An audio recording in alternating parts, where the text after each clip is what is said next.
그 마을이 어떻게 됐을까요? 아직도 가난합니다. 그래서 그건 이유가 있어요. 그건 분석해서 이유가 있는데, 그렇게 소액 금융 모델이 시작했던 마을이 가난하면 다른 건 말할 것도 없죠. 그래서 소액 금융이 전 세계적으로 유행하고 그랬지만, 그러니까 제 말은 아까도 다 말씀드린 주제가 이렇게 좀 다르게 볼 필요가 있다 생각하고, 이렇게 남들이 옳다고 그러니까 옳은 것은 아니다, 이런 얘기를 좀 하고 싶어요. 개발협력의 용어도 좀 중요합니다. 혹시 목적과 목표를 구별하실 수 있는 goal하고 objective로 해석이 되는데요.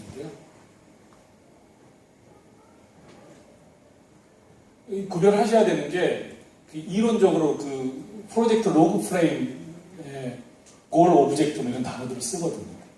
해석을 이제 goal은 목적, objective는 목표를 해석하는 것 같아요. 정답은 아니에요. 그냥 그렇게 해석한 거죠. 어떻게 다를까요? 목적과 목표.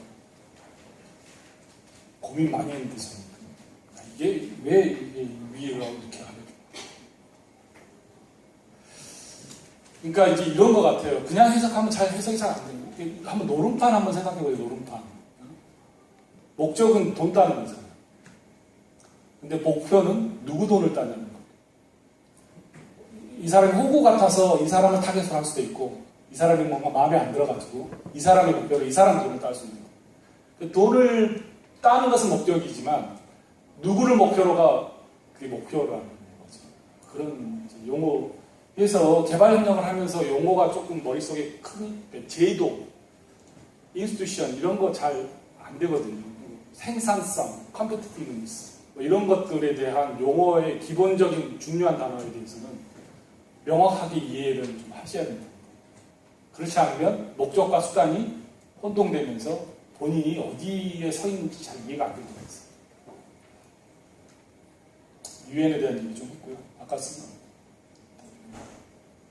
이력서 쓰는 법은 좀 직접 공부를 좀 한번 다시 하시면 좋을 것 같아요. 좀 깨졌네요. 이름이랑 주소랑. 혹시 질문 있으신가요? 그래서 혹시 관심 있으면 채널 한번 사시고요. 관심 없으시면 안 사세요. 제가 너무 강의를 잘했나요? 질문이 없어요.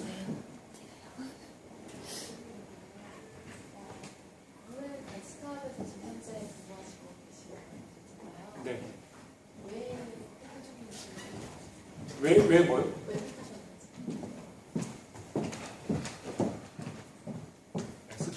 에스캅을 왜 택했냐? 우선 에스캅에서 자리가 공고돼서 했고요. 특별한 다른 이유는 없었던 것 같아요. UNDP도 자리가 있었고, 들어와서야 UNDP하고 UN에스캅이 어떻게 다르다는 걸 알았는데, UN에스캅은 잘 모르실 거예요. 그러니까 UN에스캅은 뭐냐면, UN이 처음 생겼을 때 대륙별로 뭐 교통도 안 좋고 통신도 안 좋고 그러니까 리저널 헤드쿼터 같은 걸 하나씩 만든 거거든요. 그래서 아시아 태평양 지역에서 방콕이 하나 만들고, 원래는 상하이에 있었습니다. 공사가 되면서 방콕으로 옮겨왔고요. 그래서 아시아 태평양 지역을 커버합니다. 유럽에 제네바에 하나 있고요. 아프리카에 이디오피아에 하나, 아디스아바바에 하나 있고, 중동에 하나 있고, 남미에 하나 있고, 뭐 북미는 뭐 뉴욕 헤드쿼터에서 하니까 그 리지널 헤드쿼터 같은 역할을 합니다. 그래서 하는데 점점 역할이 줄어들고 있는 거죠.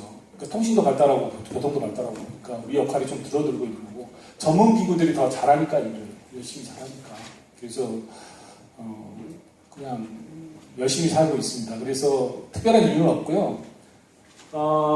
유엔이 좋은 게 몇 가지가 있습니다. 아까 말씀드린 대로 이제 저희는 에스캅은 사무국 조직이라서 월급, 일을 하든 안 하든 월급이 항상 알아서 나옵니다. 그래서 월급 돈 많이 주는데요. 교육비로 좀 많이 들어갑니다. 근무 시간이 이제 플렉서블 근무 시간이에요. 혹시 유엔에 아까도 말씀드렸지만 반드시 유엔에 오실 필요 없어요. 잘하시면 딴 데도 좋은 데가 많다. 그 다음에 굳이 오시려고 하면 유엔 안에 유엔 중에 여러 기구가 있는데 어느 기구가 제일 좋냐? ILO가 제일 좋습니다. 국제노동기구가. 거기는 근무 조건의 개선을 위해서 일하는 곳이잖아요. 저희가 아까 비행시간 9시간씩 할 때 비즈니스입니다. 걔들은 5시간 지나는 비즈니스. 그래서 이제 욕 봐가지고 니들만 다르냐. 같은 유엔 직원인데. 그래서 최근에 좀 바뀌었어요. 그렇지만 그럼에도 불구하고 예를 들어서 저기 휴가 기간이 길다 그러면 그 사이에 샌드위치 있잖아요. 다른 유엔 기구는 그렇게 못하는데 거기는 그냥 셧다운 시킵니다. 휴가 갑니다. 부럽죠. 알았으면 나도 거기 지원하는 거예요. 노동기구가 제일 좋고요. 유엔하고 월드뱅크, 뱅크류가 어느 쪽이 좋으냐. 뱅크류가 좋습니다. 우선 돈이 많거든요. 그래서 뭐 직원들한테 잘해주려고 해도 뭐 돈이 있어야 잘해줄 거 아니에요. 그리고 이제 월드뱅크는 베스트 호텔 인 타운입니다. 그러니까 무슨 말이냐면 출장 갈 때 가장 좋은 호텔에서 묵는다. 이런 얘기거든요. 그런데 안에서 고민이 없냐? 고민이 굉장히 많습니다. 얘들도 만나서 얘기해보면 돈이 많으니까 좋긴 한데 돈을 또 잘 써야 되잖아요. 쓰는 것도 굉장히 힘들거든요. 이런 문제. 그런 뭐 여러 가지 문제가 있고요. 또 하나는 월드뱅크는 아까도 말씀드렸잖아요. 1달러당 1표라고. 그래서 알아서 돈을 보내옵니다. 한국 정부도 그래요. 기획재정부에서 알아서 돈을 보내옵니다. 너무 돈이 넘치는 거죠. 이런 문제가 좀 있습니다. 근데 유엔은 돈을 구걸하라고 되고 대신 돈이 부족하니까 이거를 어떻게 효율적으로 써야지 이런 생각도 좀 해요. 야, 이 한정된 예산을 어떻게 효율적으로 쓸까? 뭐 이런 고민도 하거든요. 그래서 굳이 오시려면 월드뱅크가 조금 더 낫다. 그 다음에 잡을 신청할 때 있잖아요. 잡을 신청할 때 사무국 조직은 한 명이 은퇴해야 자리가 씁니다. 굉장히 자리가 드물죠. 그렇지만 UNDP 같은 데는 자리가 예산에 따라서 만들어지는 거거든요. 그러니까 있다가 없어졌다, 있다가 없어졌다 막 그래요. 그러니까 그런 쪽이 훨씬 어플라이하기 쉽다는 거죠. 그 다음에 이제 유엔에 들어오는 방법이 여러 가지 있는데 경험을 쌓아서 나중에 이렇게 들어오실 방법도 있고 밑바닥에서 또 오시는 방법이 있는데 한국 분들도 인턴을 굉장히 많이 하요. 저는 이제 한국 분들 많이 받으려고 하는데 대부분 평가가 좋습니다. 그러니까 굉장히 성실해요. 이게 편견이긴 한데요. 이 서남아시아 계통애들은 진짜 말은 많은데 일은 진짜 안 하거든요. 끈질기처럼. 제일 성실한 애들이 일본하고 한국 사람들. 진짜 성실하게 해요. 대부분 다들 평가가 좋고요. 본인 자체도 앞으로의 진로가 막연했었는데 진로가 좀 결정됐다. 그런 얘기를 많이 하거든요.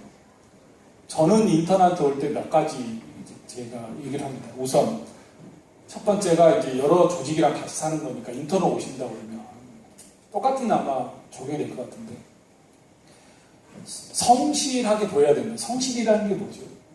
어떻게 표현되는 건가요? 회사 조직 들어가서 이 사람 참 성실해. 성실이 뭐죠? 여러 가지 방법을 표현되는데 가장 쉬운 방법 중에 하나가요. 보스보다 한 10분 먼저 오는 거고 보스보다 10분 늦게 가는 거예요. 와서 보스가 보니까 항상 자리에 앉아있는 거예요. 뭐 하는 거죠? 성실하게 보인다는 거죠. 그래서 이제 인턴 오면 이제 조금 일찍 와라. 나는 일찍 갈 테니 너는 조금 늦게 나와라. 이제 그렇게 얘기하죠. 저는 일찍 가거든요. 저희들 워킹 시간이, 일하는 시간이 좀 플렉서블해요. 그래서 저는 8시 15분에까지 출근하고 4시 반에 집에 갑니다. 그래서 4시 반에 갈 수 있다고요. 한 4시 40분쯤에 갑니다. 그러니까 4시 반에 간다고 해서 아무도 뭐라고 그러지 않습니다. 물론 일이 있으면 남아서 사는 거고요. 근데 평상시에 일이 없으면 일찍 가고. 그래서 유엔에서 좋은 점 중에 하나가 일과 가정의 밸런스라는 얘기를 많이 하거든요. 그래서 이제 가정도 중요하다. 저번에 서울대학교에서 대학원생들이 유엔 에스캅을 방문했거든요. 그래서 오렌지에서 근데 재밌는 얘기들을 하시더라고요. 첫 번째 질문이 뭔 줄 아세요? 국제기구에서 일하면 결혼은 어떻게 해요? 이렇게 물어보죠. 여자분들. 굉장히 결혼하기 힘들다. 외국분하고는 할 수 있죠. 한국 남자들이 드물거든요. 그리고 떨어져 사시던지 아니면 방콕으로 오시던지 이렇게 해야 되잖아요. 남편분이 시인이거나 소설가거나 그럼 괜찮지만 직장에 있으신 분이 한국에서 좀 쉽지 않잖아요. 시대 문제도 있고. 그 질문을 하시더라고요. 사실 솔직히 쉽지는 않다. 그래서 노처녀들이 몇 분 계세요. 그러니까 저보다 더 주니어지만 34, 35, 뭐 이렇게 피트로 오신 분들이 있습니다. 그래서 결혼은 쉽지 않고요. 대신 유엔이 여성한테 좋은 직장입니다. 그러니까 들어오기도 쉽고 총장한테 마지막 3명을 올리는데 마지막 한 사람이 여자다. 3등이다. 총장이 젠더 이퀄리티로 그 여자분을 뽑을 수 있습니다. 아무도 클레임 못합니다. 1등부터 3등까지 성적이 같다고 치고 아니면 3등이 마이너리티 국가에서 왔다. 그러면 그 사람을 국가대표 균형 뭐 이런 거 따져서 선발할 수 있습니다. 그래서 그 말을 뒤집어서 얘기하면 그 선발 과정 자체가 정치적 게임입니다. 특히 P5 뭐 관리자 쪽으로 들어가기 시작하면 각 국가가 치열하게 싸웁니다. 대사관은 잘 안 도와줍니다. 우리나라 대사관은 안 도와주는 사람이 있는데 대사관 잘 안 도와줍니다. 안 도와주는데 일본, 중국 이런 애들, 러시아 진짜 적극적으로 합니다. 애들 부럽죠. 그래서 유엔 에스캅에 저희 직원이 총 550명이고요. 유엔 빌딩 안에서 전체 유엔 빌딩 그 자체가 에스캅인데 에스캅이 가장 오래됐었거든요. 태국 정부에서 그걸 다 지어가지고 1달러에 유엔에 기증한 거거든요. 그래서 에스캅 거고요. 에스캅이 회의장을 쓰는 데는 공짜지만 다른 유엔 기구가 쓰려면 세 들어서 돈을 내는 거예요. 그래서 에스캅하고 같이 하자고 그래요, 자꾸. 공짜로 쓰니까. 그래서 그 건물 안에서 이제 우리가 세받고 살고 있는데 하여간 뭐 그렇습니다. 다른 기구도 많고 550명 중에서 저희들이 150명이 프로페셔널 스텝이거든요. 그래서 시큐리티가 한 60명 되고요. 그래서 150명인데 그 중에서 제일 많은 국가 일본 14명, 중국 12명, 미국, 독일 이렇게 우리가 6명 정도 됩니다. 그래서 가만히 보면 노노 국가 순으로 가는 거예요. 가만히 보면 역시 힘 있는 애들이 뭔가 셀렉션 프로세스에서 뭔가 힘을 발휘하는 거예요. 총장한테. 우리가 이렇게 기부하는데 우리 뽑아라. 그래서 베트남에서 오는 사람들은 한 사람 있을까 말까. 그런 거죠. 그래서 한국에 태어나신 것을 자랑스럽게 생각하시고. 진짜 더군다나 한국이 마이너리티 그룹이거든요. 우리 반기문 총장님 때문에 그런 거지. 반기문 총장님 딱 빼면 그러니까 그분이 99%를 차지하는 거죠. 그분만 딱 빼면 한국의 숫자로는 마이너리티 그룹이거든요. 그러니까는 대사를 잘 만나시거나 누구를 만나시면 적극적으로 야 우리가 소수인데 우리 뽑아야지 이렇게 얘기할 수 있다는 거죠. 근거는 된다는 거죠. 인도, 필리핀 뭐 이런 데는 얘기하기 어렵다는 거죠. 소수. 에스캅이 좋으냐? 젊으신 분들한테 별로 권하고 싶진 않아요. 에스캅이 굉장히 비활동적이거든요. 뭐 편하다는 얘기죠. 뭐. 딴 말로 하면 편하다는 얘기죠. 본인이 하려고 하면 열심히 할 수 있어요. 근데 가족이 생기면 에스캅이 좀 좋습니다. UNEP는 1년마다 재계약해요. 한 6개월 지나면 이 자리가 있을까 없을까 고민해야 되잖아요. 아무래도 좀 불안하잖아요. 그리고 이상한 또라이 같은 보스 만나면 야 이씨 이런 생각이 드는데 에스캅은 또 그런 건 없는 거예요. 심정적으로 죽이려면 죽여라 뭐. 안 보면 되지 뭐. 지가 언제까지 국장이냐 할 수 있거든요. 그러니까 자압이 안정된 거는 확실한데 좀 젊으셨을 때는 오지 가서 고생도 좀 하셔야 되잖아요. 저 스리랑카 같은 데서 내전 전쟁터 중입니다. 굉장히 소중한 경험이 스리랑카에 쓰나미도 겪고 쓰나미 겪은 얘기하면 참 하여간 뭐 그렇습니다. 그래서 젊었을 때는 조금 아이들 좋아하시면 유니세프 같은데 좋고요. 뭐 교육 아까 말씀드린 교육이 중요하다 그러면 유네스코 가셔서 하시고 에스캅은 별로 권하고 싶지는 않아요. 보통 항상 자기 조직에 있는 사람들이 좀 안 좋아 보이잖아요. 자기 조직. 남 조직보다 남떡이 커 보이는 뭐 그런 거니까.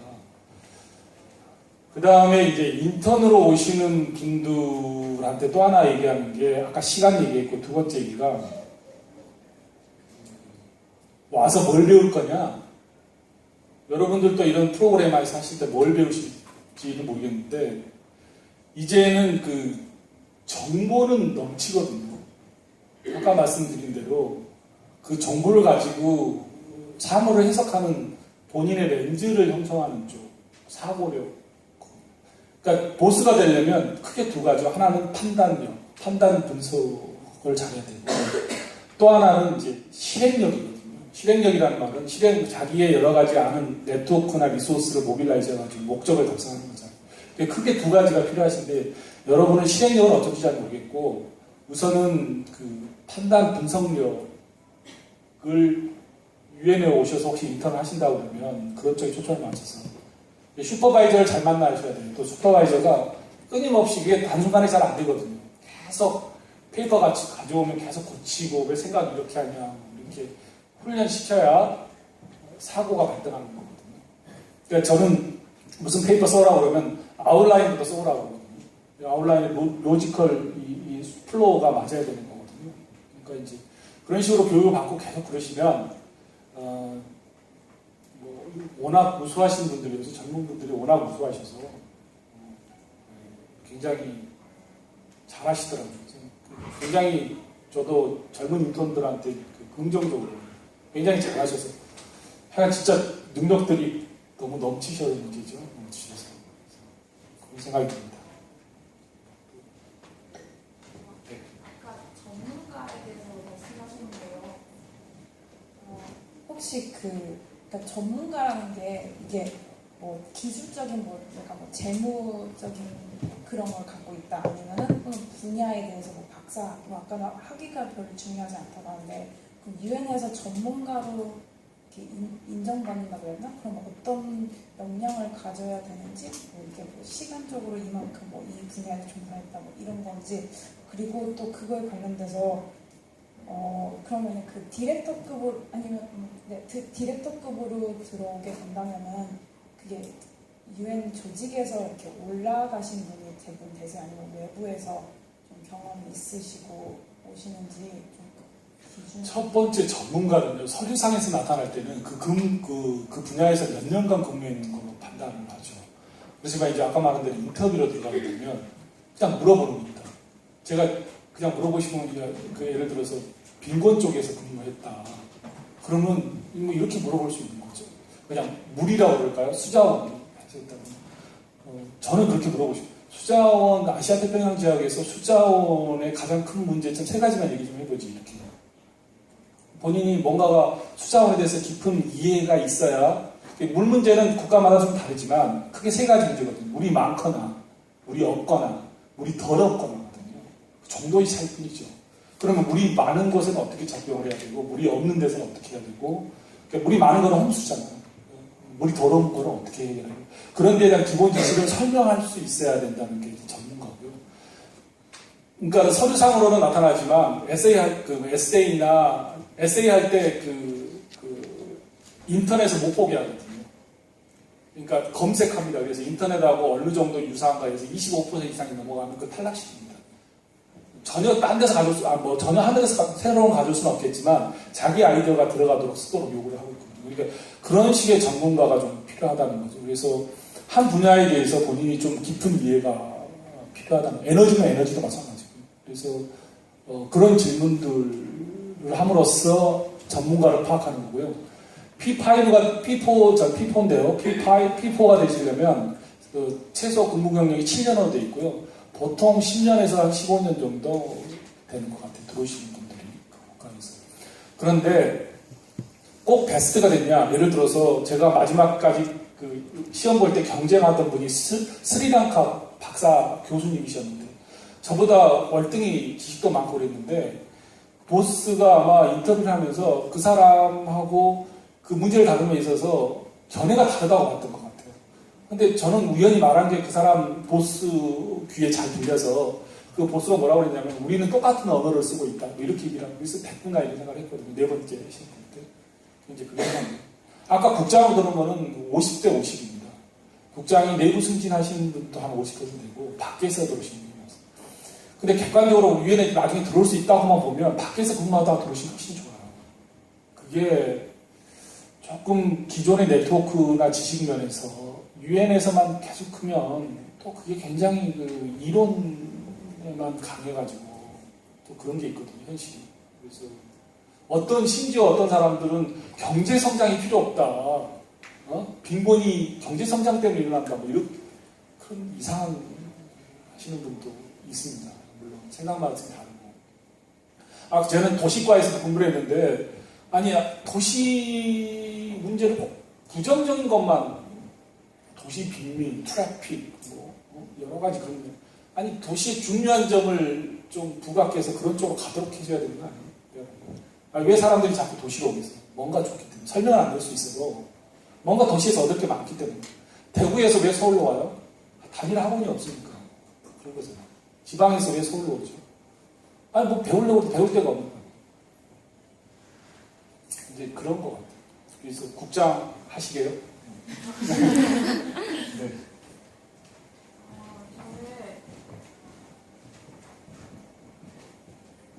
네, 강의 감사합니다. 저는 도시 문제, 아까 말씀하신 도시 문제랑 인구 증가에 대한 유엔의 입장이 좀 궁금한데요.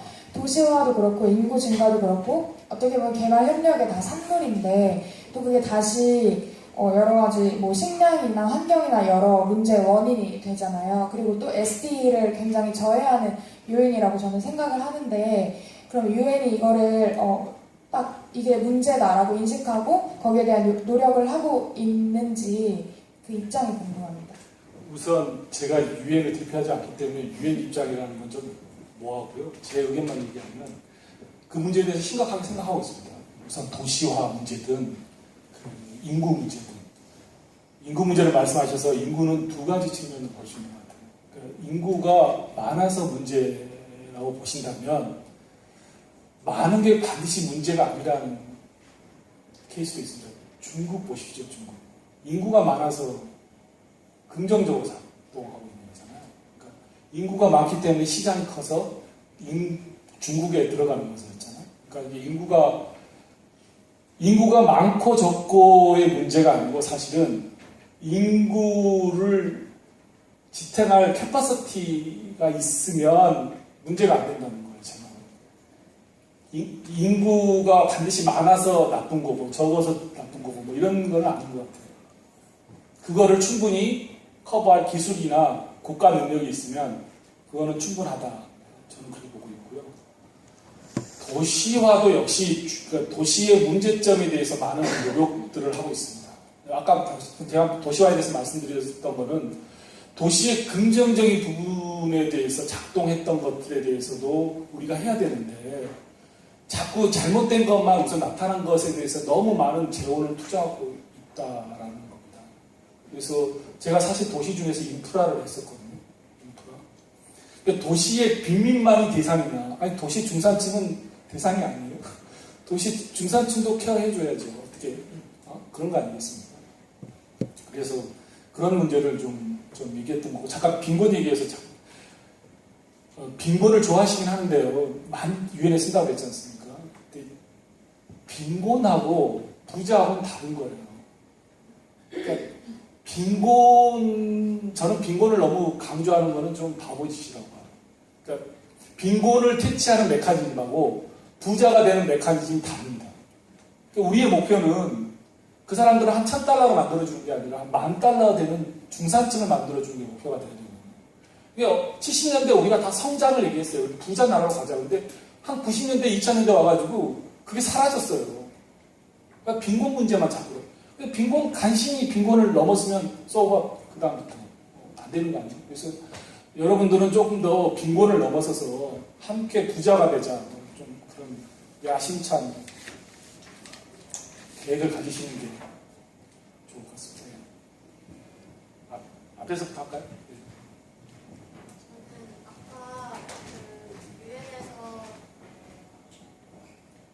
유엔에서 좋은 점 말씀하실 때 조금 더 연구 주제를 선정할 때 자율성이 있다라고 말씀을 하셨잖아요. 그래서 개인적으로 관심을 가지고 자율적으로 선정을 하셨던 주제가 있었는지 궁금하고 그때 또 어떤 국가 케이스를 중심으로 하셨는지 궁금하고요. 그리고 요즘 그 에스캅에서 주력으로 하고 있는 연구 주제가 어떤 것들이 있는지 제가 한 거는 저는 인프라에 관심이 있어서 도시 인프라를 주로 했고요. 인프라 중에서 제가 환경 분야에 있었기 때문에 친환경적 인프라에 대해서 했습니다. 예를 들어서 그 이코 에피션시란 말을 들어보셨겠지만 이제 이코가 두 가지거든요. 하나는 이콜로지컬리 에피션시 해야 되고 이코노미컬리 에피션시 해야 되거든요.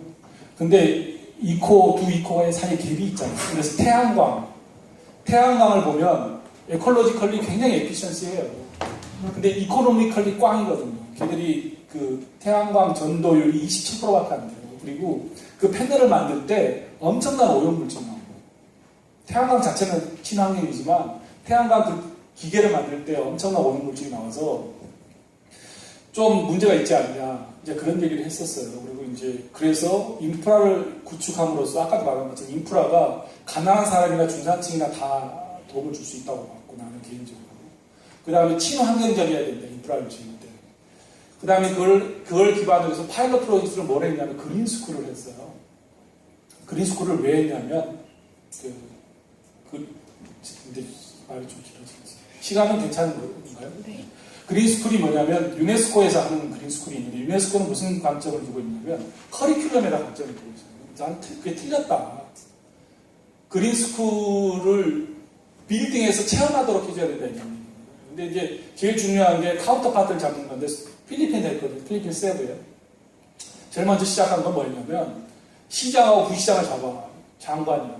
그러면 그 사람들한테는 이코 에피션시가 이해가 잘 안 되는 거죠. 그래서 그거를 컨셉 디자인부터 만든 거예요.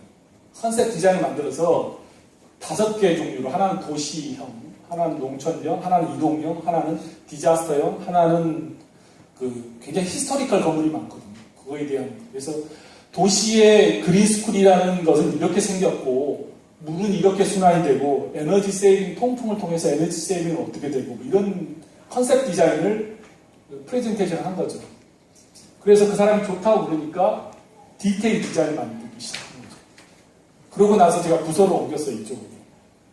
원래 당초의 계획은 그걸 이제 코이카 아는 사람을 통해서 한 100만 불을 받아서 파일럿 학교를 2개를 지으려고 했던 거고요.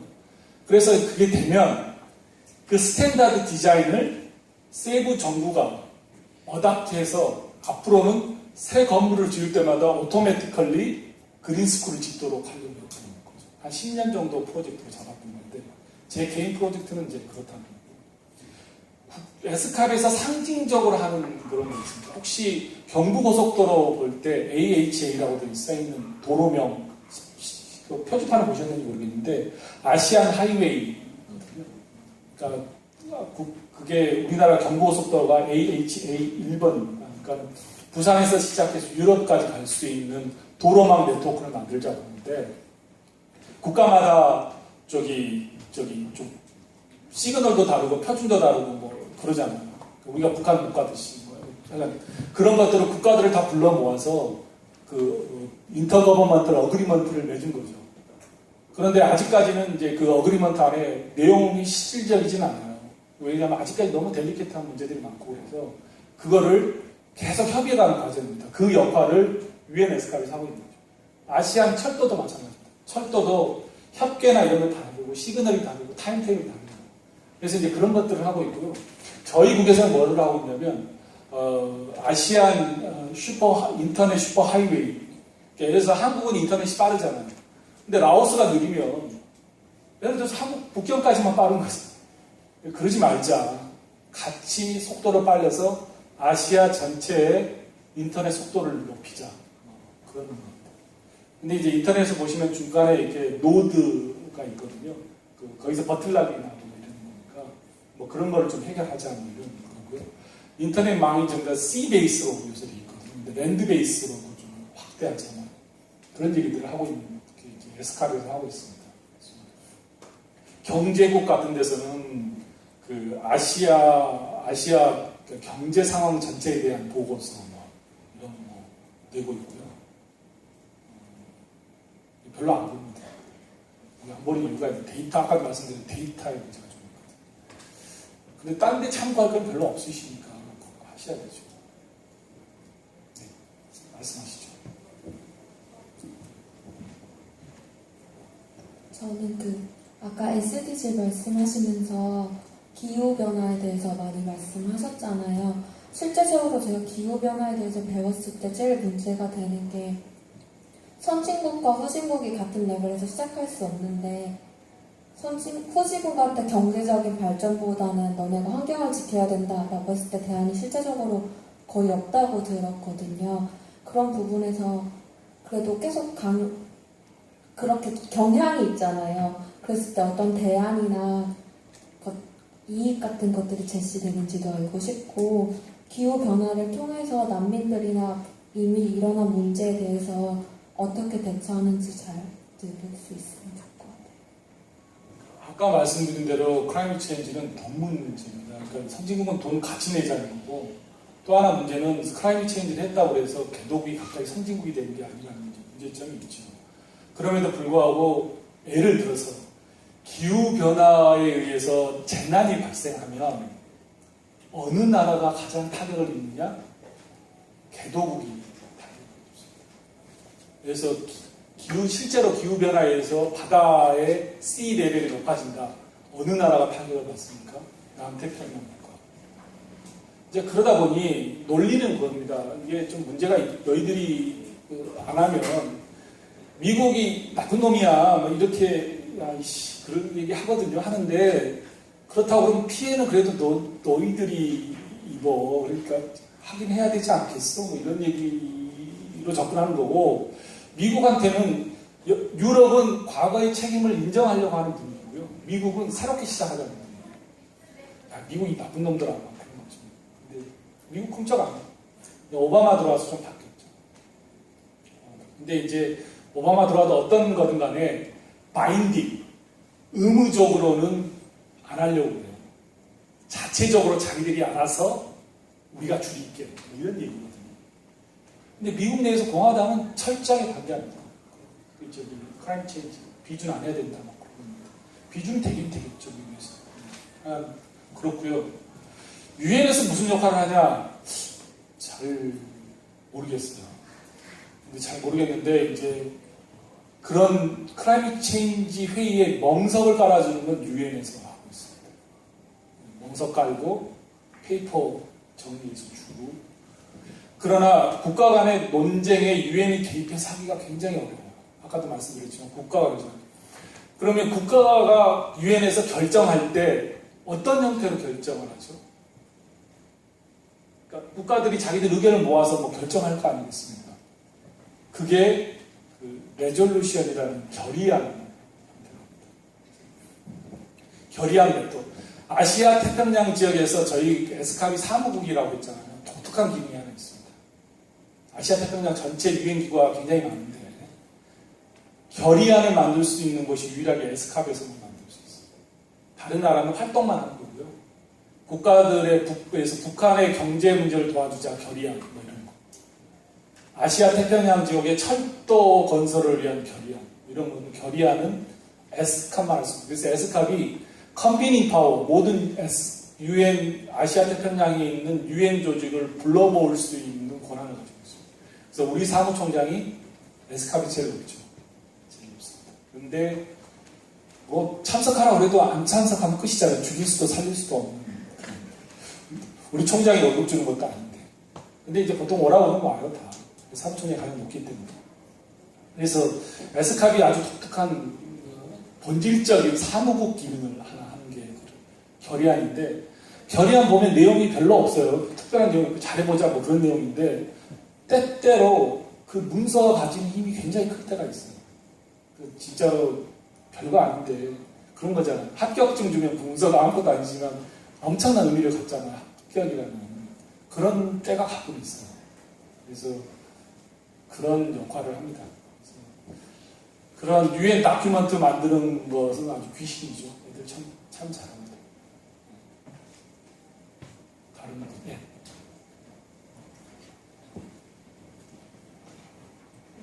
국제기구나 유엔을 희망하는 사람으로서 학부 때 어떤 거를 준비하면 좋을지에 대해서 좀 조언을 해주셨으면 하고요. 그리고 그 제2외국어가 중요하다고 하는데 그 영어를 제외한 그 외국어를 얼마나 능숙하게 구사를 해야 되고 또 실질적으로 얼마나 쓰이는지가 궁금하고요. 저는 개인적으로 인권 쪽에 관심이 많은데 예를 들어서 유엔 인권 이사에서 하는 일은 이제 국가에 공고문을 보내는 등의 활동을 한다고 하는데 이런 활동들이 실질적으로 얼마나 변화를 만드는지 그 영향력이 궁금합니다. 첫 번째가 무슨 공부를 하셔야 되냐? 역시 국제대학원. 제가 아까 토종이라고 했는데 저는 학력이 어떻게 되냐면 외대 영어과를 나왔고요. 서울대 행정대학원 나왔고 고대 국제대학원 나왔습니다. 그래서 다 국내에서만 한 토종 케이스고요. 이제 제가 고대 국제대학원에서 이제 후배들한테 하는 얘기는 국제대학원이라는 게 다니시는 분이 있으시겠지만 굉장히 광범위하시잖아요.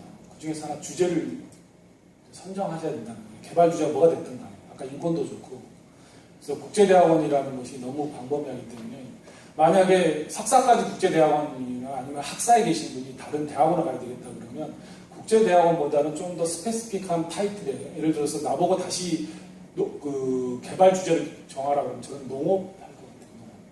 우리나라에 농업이 중요하지 않지만 3세계 아직도 농업이 중요한 문제예요. 농업 경제학이나 농업 경제사 이런 거 했을 것 같아요. 제 생각에는 다시 하라고 그러면 저도 모르고 이제 그냥 국제대학원 간 거거든요. 두 번째 인권에서 뭘 하냐? 사실 인권에 대해서 조금 저희 역할에서 부정적입니다. 뭐냐면 난민을 저희들이 에스캅에서 받아요. 난민 신청. 근데 난민 신청해서 그 사람이 난민으로 인정받기까지 거의 2년여 걸립니다. 그 중에 대부분 죽어요. 죽는다는 말이 딴 데 간다는 말이에요. 그러니까 태국까지 와서 불법 체류자 신분으로 2년여를 기다려요. 참 누가 부탁을 해서 그 난민 문제 프로세스를 한번 들어가 봐서 이제 그 담당자하고 물어봤더니 담당자도 안타깝다 이거예요. 근데 이 사람은 난민 자격을 주려면 그 현지 가서 그 사람이 난민 자격이 되는지를 확인해야 되는 거예요. 확인한 다음에 그게 크게 한 문제 중 하나고 미국으로 가고 싶다 그러면 우리가 미국한테 강제할 수 없는 거잖아요. 미국이 이런 서류를 내면서 미국 법 받아주라고 그래야 되는 거죠. 근데 그 미국의 온전한 미국 결정이거든요. 그러니까 그 프로세스가 굉장히 긴 거예요. 그래서 효율성에 대해서는 조금 의문스러운데 그럼 유엔 말고 할 데가 있냐? 없는 거죠. 난민이 기댈 때가. 그러니까 그 프로세스 담당자도 답답해 하더라고요. 그러니까 본인의 권한 바뀐 거죠. 그러니까 좀 답답해요. 그러나 갈 데가 없으면 할 수 없이 이제 유엔이 하는 건 세 가지입니다. 하나는 평화와 안전, 개발, 그다음 인권이거든요. 인권이 굉장히 중요하다.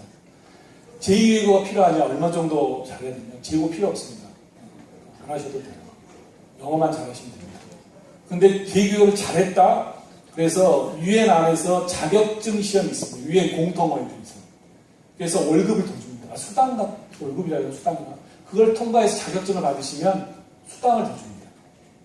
선발할 때는 지역별로 좀 차이가 있습니다. 남미 지역은 스페인어를 잘하면 가산점을 준다고 얘기해요. 그러니까 가능하면 영어도 잘하고 스페인어도 잘하는 애를 뽑고 싶어 하는 거죠. 동률이라면. 그렇지만 그 이전에 영어 이전에 지식적인 게 먼저 결정이 되기 때문에 지식적으로 부족하면 뭐 언어를 잘하고 있는 문제가 이제 안 된다는 거고. 아프리카 같은 데는 불어 잘하면 가산점을 준다고 써 있습니다. 그러나 제2외국어 테스트 잘 안 할 거예요. 그냥 영어만 잘하셔도 영어만 충분히 잘하셔도 저는 제 생각입니다.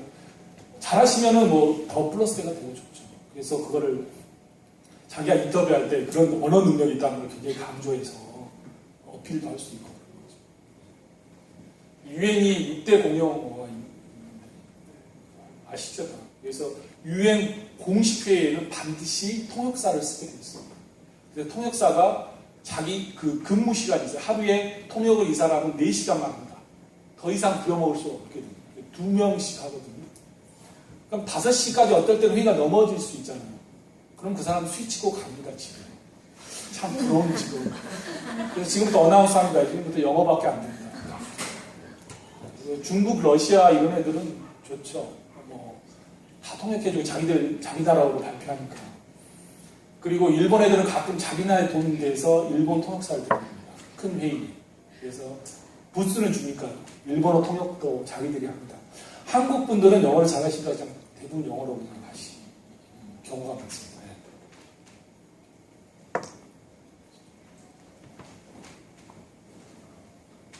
저는 빈곤 문제에 대해서 궁금한 게 있는데요. 부자 나라가 된다는 건 어떻게 보면 상대적인 개념이잖아요. 모든 나라가 부자가 될 수 없는 거고, 그렇다면 빈곤을 유엔에서 접근할 때 이걸 상대적인 개념으로 생각을 하는지, 아니면 절대적인 개념이라면 그 절대적인 기준 수치가 있는지, 그리고 뭐 시간이 많이 지나면 모든 나라가 빈곤에서 탈피할 수 있다고 기본적으로 생각을 하고 이 프로젝트를 진행하는지, 그런 것들이 궁금해요. 우선 빈곤은 그 기준이 있습니다.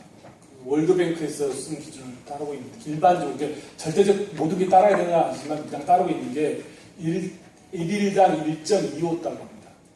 그러니까 한 달에 한 4만 원 정도 되는 거죠. 그 기준선을 높여야 된다는 논의는 굉장히 많습니다. 그다음 절대적 빈곤과 상대적 빈곤은 굉장히 중요합니다. 절대적 빈곤은 확실하게 개선되고 있습니다. 확실하게 개선되고 있고 좋아지고 있습니다. 다만 한 국가 내의 상대적 빈곤은 확대되고 있습니다. 유엔은 절대적 빈곤에 초점을 맞추고 있습니다. 그러나 상대적 빈곤이 부가 증가할수록 더 중요한 문제가 되고 있습니다. 그래서 아마 유엔도 상대적 빈곤에 초점을 맞춰야 될 거라고 생각하지만, 지금으로서는 절대적 빈곤도 몇십억이 있으니까 아직도 그런 쪽에다 초점을 맞추고 있고요. 그러나 아까도 말씀드렸지만 저는 빈곤,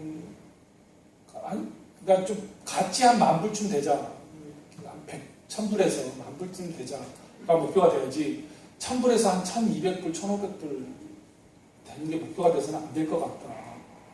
좀 소심한, 그러니까 내가 가난한 사람을 빈곤에서 탈출시켜주겠다 그러면 조금만 좋지만 하면 돼요. 근데 부자를 만들어주려면 장대한 계획을 세워요. 복합적인 계획을 세워줘요. 그 사람을 직업훈련 시켜줄 뿐만 아니라 직업훈련이 돼서 그 사람이 취업가 돼서 어떻게 되도록 이렇게 해야 되는 건데, 빈곤은 약간 좀 소심한 패시브한 계획이거든요. 그래서 개인적으로는 불만입니다. 아예 같이 부자 되자. 한국을 봐봐. 400배가 몇십 년 만에 400배가 나왔죠. 다른 나라도 가능한 거 아닙니까? 그때 당시에는 진짜 한국을 보고 야 정말 토단굴에 사는 가르칠 필요도 없는 이런 얘기를 일본하고 똑같이 받았다는 거 아니에요? 그러니까 가장 세계에서 근면한 지금 국민이잖아요. 그러니까 저는 의외로 쉽게 바뀔 수 있다 봅니다. 그래서 부자가 되자. 가난한 웰스 컨트리로 가자. 그런 생각을 하고 있습니다. 제가 이게 사실은 한 챕터를 지웠는데 복지를 지웠어요. 복지를 지웠는데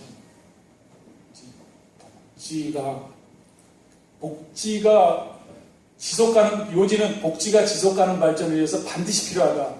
왜 필요하냐? 모든 선진국은 복지국가고 복지국가는 다 선진국이에요. 메커니즘을 설명할 수는 없어도 이게 역사적 사실인 거죠.